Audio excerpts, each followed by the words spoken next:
இன்றைக்கி நான் என்ன ரெசிபி கொண்டு வந்திருக்கேன் தெரியுமா? சூப்பரான டேஸ்டான மிகவும் எளிமையாக செய்யக்கூடிய ஒரு சைட் டிஷ்ஷை தான் கொண்டு வந்திருக்கிறேன். நீங்கள் ரோட்டு கடையில் சாப்பிடும்போது இட்லி தோசைக்கு கொடுக்கக்கூடிய அருமையான சுவையில் இருக்கக்கூடிய தண்ணி தக்காளி சட்னி. இந்த சட்னியை மிகவும் எளிமையாக செஞ்சிடலாம். வாங்க அதை எப்படி செய்யலாம் அப்படிங்கிறத பார்க்கலாம். இதை செய்கிறதுக்கு ஒரு குக்கர் எடுத்து வச்சுக்கோங்க. அதில் நான் இன்றைக்கி 1/4 கிலோ சின்ன வெங்காயத்தை தோலை உரிச்சிட்டு சேர்த்துக்கிறேன். கூடவே பெரிய வெங்காயம் சேர்த்துக்கோங்க. இந்த இடத்துல நீங்கள் முழுமையாக பெரிய வெங்காயம் கூட சேர்த்துக்கலாம். அடுத்தது 2 தக்காளி பழம் சேர்த்துக்கிறேன். நீங்கள் தக்காளி பழம் கூட சேர்த்துக்கலாம். 5லேருந்து 6 பல் பூண்டு சேர்த்துக்கோங்க. காரத்துக்கு ஏற்ற மாதிரி பச்சை மிளகாய் சேர்த்துக்கிறேன். தேவையான அளவு உப்பு சேர்த்துக்கோங்க. கொஞ்சமாக தண்ணி சேர்த்துட்டு இப்போ இதை வேக வச்சு எடுத்துகிட்டு வந்துடலாம். அதாவது குக்கரில் வச்சு கரெக்டாக ஒரு விசில் வச்சா போதும். அதுக்கு மேலே வைக்க தேவையில்லை. கொஞ்சம் அதிகமாக சேர்த்துக்கிறேன். 2 விசில் வச்சுக்கோங்க. நான் 1 விசில் தான் வச்சுருக்கேன்.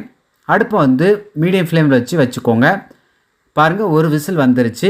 1 விசில் வந்த உடனே நான் அடுப்பை ஆஃப் பண்ணிவிட்டு தம் அடங்குற வரைக்கும் வெயிட் பண்ணிவிட்டு குக்கரை ஓப்பன் பண்ணிவிட்டு அதில் இருக்கக்கூடியதை வடிகட்டி வேறு ஒரு பாத்திரத்தில் மாற்றிக்கலாம். இந்த மாதிரி ஒரு வடிகட்டியை வச்சு அந்த தண்ணியை தனியாக எடுத்துருங்க. அடுத்ததாக இதை ஒரு மிக்ஸி ஜாருக்கு மாற்றிக்கலாம். ஒரு மிக்ஸி ஜார் எடுத்து வச்சுக்கோங்க. அதில் நம்ம வடிகட்டின அந்த வெங்காயம், தக்காளி, பச்சை மிளகாய் கலவையை இதோட சேர்த்துருங்க. சேர்த்துட்டு அரைச்சி எடுத்துகிட்டு வந்துடலாம். பாருங்கள், இந்த அளவுக்கு நீங்கள் ஃபைனாக அரைச்சிக்கோங்க. நீங்கள் அரைச்ச பக்கம் இந்த அளவுக்கு இருக்கணும். எல்லாம் முழுமையாக அரைப்பட்டுருக்கணும். அடுத்ததாக இது ஒரு பக்கம் இருக்கட்டும். அடுத்ததாக அடுப்பில் ஒரு தாளிப்பு கடாயை வச்சுட்டு அதில் 2 டேபிள் ஸ்பூன் எண்ணெய் விட்டுக்கோங்க. எண்ணெய் சூடானதும் 1/2 டேபிள் கடுகு, 1/2 டேபிள் ஸ்பூன் ஜீரகம், தேவையான அளவு கொஞ்சமாக கருவேப்பிலை சேர்த்துட்டு பொரிய விட்டுட்டு இந்த நம்ம அரைச்சி வச்சுருக்க அந்த சட்னி கலவையை இதோட சேர்த்துட்டு நல்லா கலந்து விட்டுருங்க. இது ஓரளவு கொதிக்கட்டும்.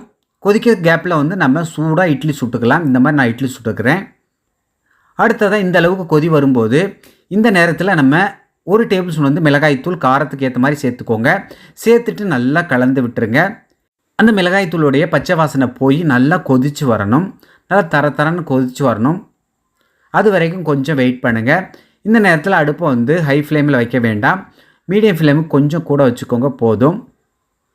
பாருங்கள், இந்த அளவுக்கு கொதித்து நல்ல வாசம் வந்துருச்சு. இந்த நேரத்தில் நீங்கள் அடுப்பு ஆஃப் பண்ணிட்டு சர்வ் பண்ண ஆரம்பிச்சிடலாம்.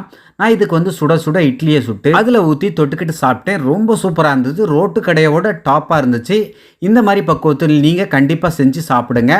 ஓகே நண்பர்களே, இதே மாதிரி பக்குவத்தில் இதே அளவுகளோட நீங்களும் ரோட்டு கடையில் கிடைக்கக்கூடிய இந்த தண்ணி தக்காளி சட்னியை நீங்களும் செய்து சாப்பிட்டு பார்த்துட்டு டேஸ்ட் எப்படி வந்துச்சுன்னு சொல்லுங்கள். இந்த வீடியோ உங்களுக்கு பிடிச்சதை லைக் பண்ணுங்கள். உங்கள் நண்பர்களும் சொந்தங்களும் பார்க்கணும்னா அவர்களுக்கும் ஷேர் பண்ணுங்கள். மறக்காமல் நம்ம சேனலை சப்ஸ்கிரைப் பண்ணாதவங்க சப்ஸ்கிரைப் பண்ணிக்கோங்க. ஃபாலோ பண்ணாதவங்க ஃபாலோ பண்ணிக்கோங்க.